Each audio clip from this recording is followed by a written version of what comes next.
바울은 빌립보서 3장을 시작하면서 끝으로라는 말로 시작을 합니다.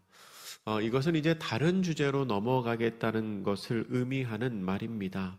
바울은 이제 새로운 주제로 넘어가서 이야기를 하려고 하는데요. 그런데 본격적으로 그 이야기를 하기 전에 한 번 더 기뻐할 것을 요청하고 있습니다. 1절의 상반절은 이렇게 기록합니다. 끝으로 나의 형제들아 주 안에서 기뻐하라 라고 말합니다.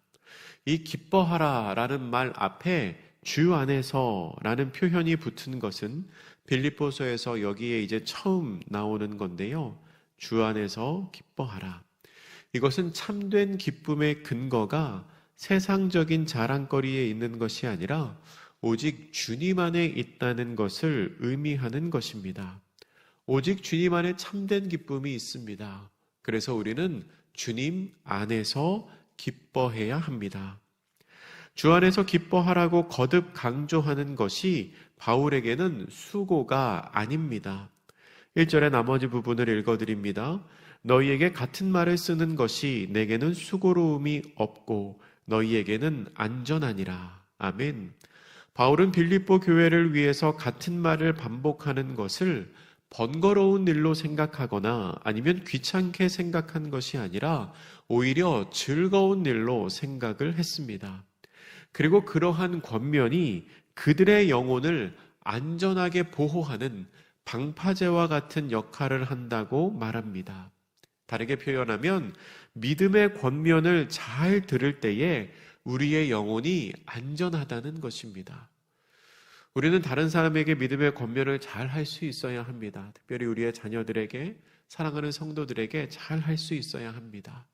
그것이 그냥 없어지는 것 같은 때도 있고 상대방이 듣지 않는 것 같은 때도 있지만 그것이 그의 영혼을, 그의 신앙을 안전하게 지켜주는 울타리, 방파제가 된다는 겁니다.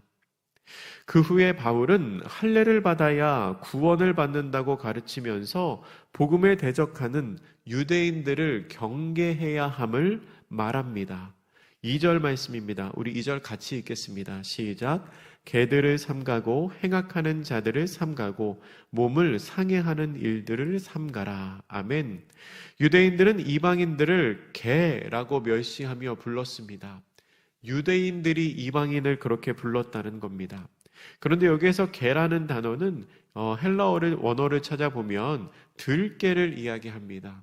그러니까 집에서 내가 애완용으로 키우는 그런 개를 말하는 게 아니라 길에서 돌아다니고 때로는 사람들을 무리지어서 공격하기도 하는 그런 위험한 짐승 들개를 말하는 겁니다.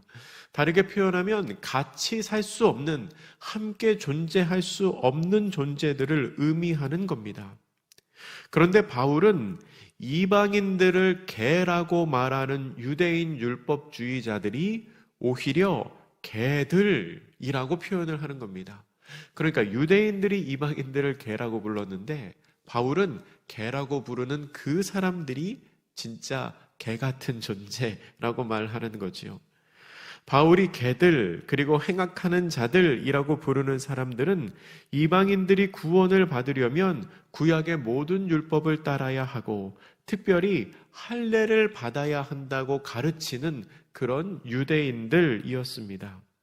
바울은 그 유대인들, 그러한 유대인 그리스도인들의 말을 삼가고 거절하라고 말합니다.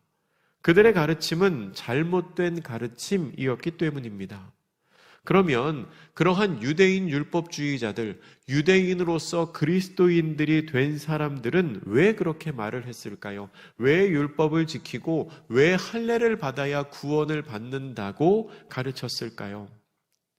그들이 믿는 바가 그랬겠지만 또한 아마도 그들이 그동안 공들였던 노력을 포기할 수 없어서 그렇게 말을 했던 것 같습니다.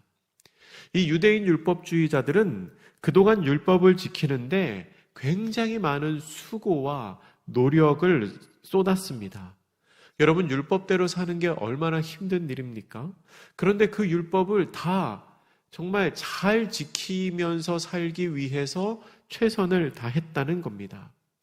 그런데 자신들이 그렇게 힘들게 노력하며 율법을 지켜왔는데 그 율법이 구원을 이루는 데에 하나도 소용이 없다는 것을 받아들이기가 힘든 겁니다. 내가 내 평생 30년, 40년 동안 율법을 지키기 위해서 최선을 다했는데 어느 날 갑자기 그건 아무 소용없어. 율법 지키는 건 아무 소용없어. 믿음으로 구원받는 거야. 라고 말하니까 이 그동안의 수고가 포기가 안 되는 겁니다.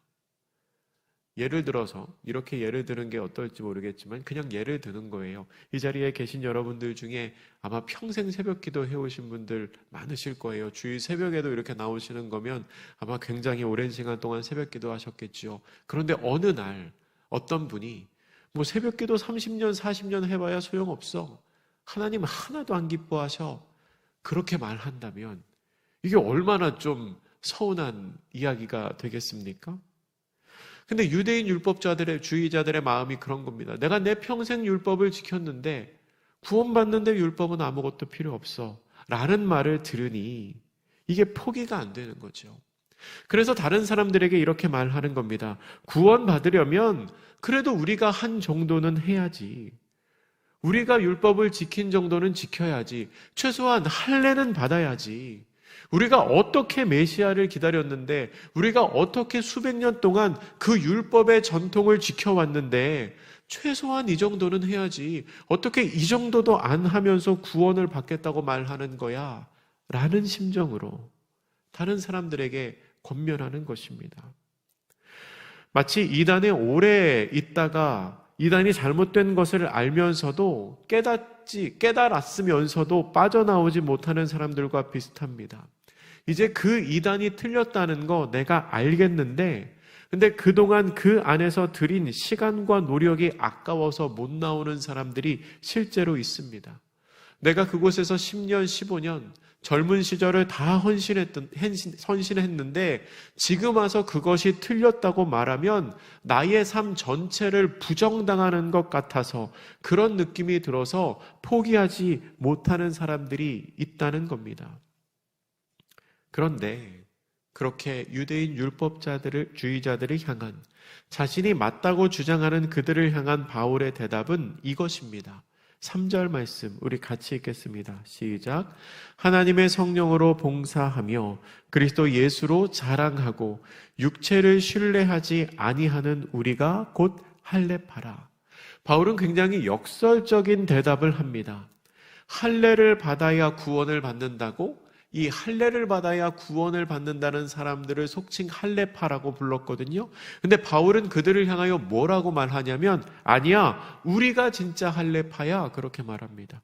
우리가 할례파다. 우리가 내 힘이 아니라 하나님의 성령으로 봉사하고 내 행위를 자랑하는 것이 아니라 오직 예수 그리스도만 자랑하고 내 능력이나 나 자신을 신뢰하는 것이 아니라 오직 하나님만을 신뢰하는 우리가 정말로 할례를 받은 어떤 할례일까요? 마음의 할례를 받은 진짜 할례파입니다 라고 말하는 겁니다. 하나님께서는 이미 구약 성경 신명기 30장 6절에서 이렇게 말씀하셨습니다. 신명기 30장 6절 제가 읽어드립니다. 내 하나님 여호와께서 내 마음과 내 자손의 마음의 할례를 베푸사 너로 마음을 다하며 뜻을 다하여 내 하나님 여호와를 사랑하게 하사 너로 생명을 얻게 하실 것이며. 이미 그 옛날 신명기 30장에서 하나님은 마음의 할례를 받아야 하고 그 마음의 할례가 너희의 생명을 구원할 것이다 라고 말씀을 하셨습니다. 그러니까 육신의 할례가 중요한 것이 아니라 물론 중요하지요. 헌신으로 봤을 때 그만큼의 헌신이 없지요. 그러나 구원의 문제로 봤을 때는 육신의 할례가 중요한 게 아니라 마음의 할례가 더 중요하다는 겁니다. 외형적인 할례 의식이 중요한 게 아니라 마음속에서 성령의 감동으로 하나님을 온전히 예배하고 경배하고 순종하는 사람들이 진짜 할례파라는 것입니다. 이어지는 내용에서 바울은 자신의 이야기를 소개합니다. 할례를 행함으로 구원을 얻으려는 사람들에게 나처럼 율법과 또 행위로서 완전한 사람이 없었다라고 말하고 있습니다. 4절에서 이렇게 말하죠. 우리 4절 같이 읽습니다. 시작. 그러나 나도 육체를 신뢰할 만하며 만일 누구든지 다른 이가 육체를 신뢰할 것이 있는 줄로 생각하면 나는 더욱 그리하니. 아멘. 바울에게는 육체를 신뢰할 만한 것이 분명히 있었습니다. 다른 누구보다 나는 더욱 그리하니, 다른 사람들보다 더 신뢰할 만한 것이 많았습니다. 바울이 어떤 사람이었습니까? 5절과 6절 말씀 우리 같이 읽습니다. 5절 6절 시작. 나는 8일 만에 할례를 받고 이스라엘 족속이요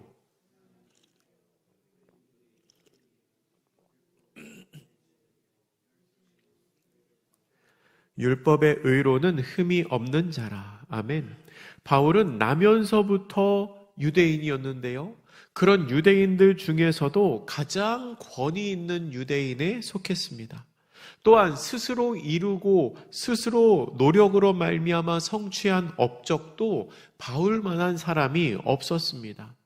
바울은 8일 만에 할례를 받았습니다. 유대의 율법을 따른 것이지요. 유대 율법은 태어나고 8일째에 할례를 받게 돼 있습니다. 그런데 이방인으로서 유대인으로 유대교로 개종한 사람들은 난지 8일 만에 할례를 받을 수가 없었습니다. 그러니까 8일 만에 할례를 받았다라는 이 말은 정통 유대인이라는 뜻입니다. 정통 유대인 가정에서 태어났다는 뜻이죠. 또한 바울은 이스라엘 족속입니다. 개종을 해서 이스라엘 민족이 된 것이 아니라, 유대인이 된 것이 아니라 출생으로서 태어나면서부터 선민으로 태어난 사람입니다. 게다가 바울은 베냐민 지파 사람이었습니다. 베냐민은 작은 지파였지만 아주 높게 평가되는 지파입니다. 야곱이 사랑했던 라헬에게 태어난 아들이 바로 베냐민이었죠. 라헬은 베냐민을 낳다가 죽었습니다.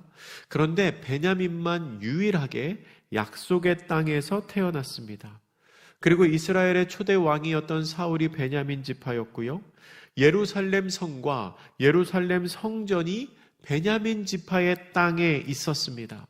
그리고 남북 왕국이 갈라질 때에도 이 베냐민 지파는 다윗 왕조의 편에 섰었죠. 그리고 남유다가 멸망된 후에도 다른 문화에 오염되지 않고 순수함을 지켰던 게 이 베냐민 지파입니다. 그러니까 베냐민 지파라는 표현은 유대인들 중에서도 굉장히 상징적인 의미가 있는 표현이었던 겁니다. 그리고 바울은 스스로 히브리인 중에 히브리인이다 라고 말합니다. 자신의 혈통이 다른 사람들과 섞이지 않고 순수하게 히브리인의 혈통을 가지고 있다는 것을 주장한 겁니다. 바울은 이렇게 특별한 위치에서 특별한 배경에서 태어났을 뿐만 아니라 또한 본인 스스로도 열심히 행위를, 율법을 잘 지키는 행위를 쌓아갔습니다. 율법으로서는 바리새인이었고요. 또한 열심히 교회를 핍박했습니다. 그리고 율법의 의로는 흠이 없었습니다. 그 모든 율법을 다 지켰다는 겁니다. 여러분, 바울은 정말 대단한 사람이었습니다. 집안도, 학벌도, 경력도 그 누구에게 내세워도 뒤지지 않을 만한 훌륭한 배경을 가지고 있었고 열심히 노력을 했던 성실한 바리새인, 유대인이었습니다. 그런데 반전이 있습니다. 7절에서 바울은 그러나 라는 말로 시작을 합니다. 우리 7절 말씀 같이 읽어보겠습니다. 시작. 그러나 무엇이든지 내게 유익하던 것을 내가 그리스도를 위하여 다 해로 여길 뿐더러. 아멘. 그 자랑스러운 배경, 그 자랑스러운 경력을 바울은 다 해로 여깁니다. 해롭게 여깁니다. 소중한 추억으로 간직하는 것도 아닙니다. 내가 그때 그랬지. 그때 참 좋았어. 이것도 아니고요. 그냥 말 그대로 해롭게 여긴다는 겁니다. 바울은 이미 예수 그리스도를 만남으로 말미암아 삶의 방향과 가치관이 바뀌었습니다. 그런데 예전의 그 지식, 예전의 그 배경은 예전의 가치관으로 나를 다시 끌고 가려고 하는 그런 힘이 있습니다. 그래서 경계하는 겁니다. 이게 해롭게 여긴다는 의미입니다. 내가 그거를 좋아하고 좋은 추억으로 간직하고 되새기고 그때가 좋았지. 그러면 내 마음속에 자꾸 그 가치관으로 끌고 가려고 하는 힘이 그것들에게 있기 때문에 해롭게 여깁니다. 아예 멀리합니다. 경계합니다. 그런데 여러분, 바울은 자신의 과거를 완전히 부정하거나 거부하거나 싫어했던 것은 아닙니다.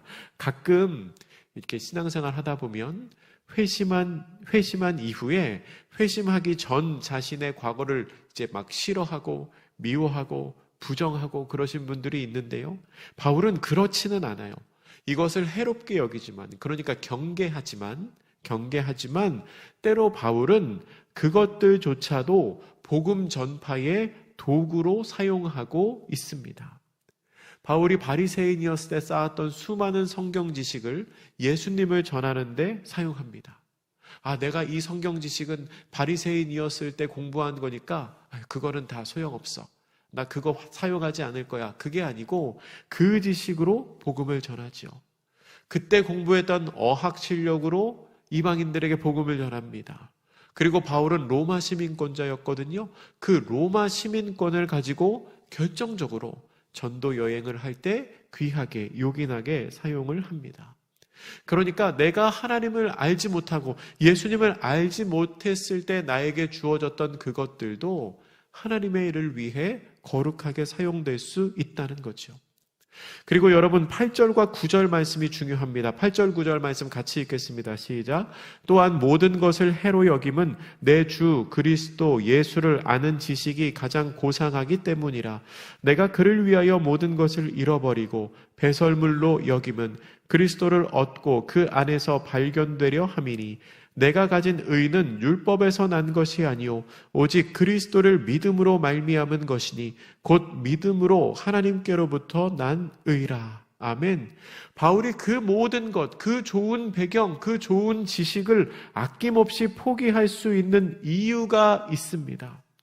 여러분 아까 말씀드렸죠. 할례파는 율법주의자 그리스도인들, 유대인들은 그게 포기가 안 됐습니다. 자신의 수고, 그동안 쌓았던 자신의 헌신, 자신이 배워왔던 게 포기가 안 됐습니다. 그러니까 다른 사람들에게 할례를 받아야 한다고 얘기를 했죠. 그런데 바울은 아낌없이 포기합니다. 포기가 잘 됩니다. 왜 그렇습니까? 그리스도 예수를 아는 지식이 가장 고상하기 때문입니다. 바울은 그 모든 것을 잃어버리고 그 모든 것을 배설물로 여겨도 하나도 아깝지가 않습니다. 왜냐하면 더 귀한 것을 그리스도 안에서 발견했기 때문입니다. 그리스도 예수를 아는 지식이라는 표현에서 이 지식이라는 것은 공부를 해서 얻어낼 수 있는 것이 아닙니다. 이것은 지적인 것을 포함해서 인격적이고 체험적인 지식을 말하는 겁니다. 인격적으로 예수 그리스도를 만남으로 말미암아 자기 삶의 가치관의 변화가 일어난 것입니다. 예수님을 주로 고백하게 되니까 자연스럽게 삶의 우선순위가 바뀌었습니다. 그런데 삶의 우선순위가 바뀌니 포기가 쉬워지는 겁니다. 그것은 율법이 아니라 오직 믿음으로 말미암은 변화입니다. 그렇기 때문에 믿음으로 하나님께로부터 난 의라고 바울이 고백하고 있는 것입니다. 말씀을 정리하겠습니다. 바울은 세상 모든 사람들이 부러워할 만한 그 좋은 배경과 그 좋은 지식을 다 포기하고 다 해롭게 여기면서 하나도 아깝지 않다. 이것은 배설물과 같다라고 말합니다. 반면에 어떤 사람들은 자신이 쏟아부은 시간과 노력을 포기할 수 없어서 다른 이를 비난하면서 당신이 우리처럼 되고 싶으면 나만큼의 노력을 하십시오. 당신이 구원받고 싶으면 내가 한 그대로 하십시오 라고 말합니다. 근데 여러분, 그것은 틀린 말입니다. 구원은 노력이나 공로가 아니라 은혜로 말미암아 얻는 것이기 때문입니다. 바울이 자신이 가지고 있었던 것을 포기할 수 있었던 이유는 그리스도 예수를 아는 지식으로 말미암아 가치관이 달라졌기 때문입니다. 과거의 배경과 지식이 금처럼 귀한데, 너무나 소중하고 너무나 아름다운데 억지로 포기한 게 아닙니다. 바울은 그것들을 배설물로 여긴다라고 말했습니다. 똥처럼 여긴다는 겁니다. 똥을 귀하게 여기는 사람 아무도 없지요. 어렵게 한 선택이 아니고요. 너무나 쉬운 선택이었습니다. 당연한 선택이었습니다. 왜냐하면 가치관이 변하면 선택은 쉬워지기 때문입니다. 그리스도를 아는 지식이 있어야 그리스도를 소유할 수 있습니다. 인생의 진정한 목적을 예수 그리스도를 알 때 발견하게 됩니다. 그리고 억지로 그렇게 하는 것이 아니라 기쁨으로 믿음의 길을 걸어갈 수 있게 됩니다. 그렇게 예수 그리스도를 아는 체험적이고 인격적인 지식으로 말미암아 포기가 두려워지지 않고 변화를 기쁘게 받아들이는 복된 성도님들 되시기를 주님의 이름으로 축복합니다. 기도하겠습니다. 사랑의 하나님, 바울은 그동안 자신이 알았던, 자신이 누렸던 그 좋은 배경과 그 수많은 지식들을 다 배설물로 여겼습니다. 다 해로 여겼습니다. 예수님을 만남으로 말미암아 가치관이 변하여 그것들이 더 이상 중요하지 않다는 것을 깨달았기 때문입니다. 때로 우리는 내가 예전에 알았던 것을 포기하지 못하고 하나님과 세상 사이에 고민할 때가 있습니다. 주님, 그런 저희를 긍휼히 여겨주시고 저희의 가치관을 바꿔주시고 우선순위를 새롭게 하여 주시어서 하나님을 기쁘게 선택하는 것에 주저함이 없는 사람들 되게 하여 주시옵소서.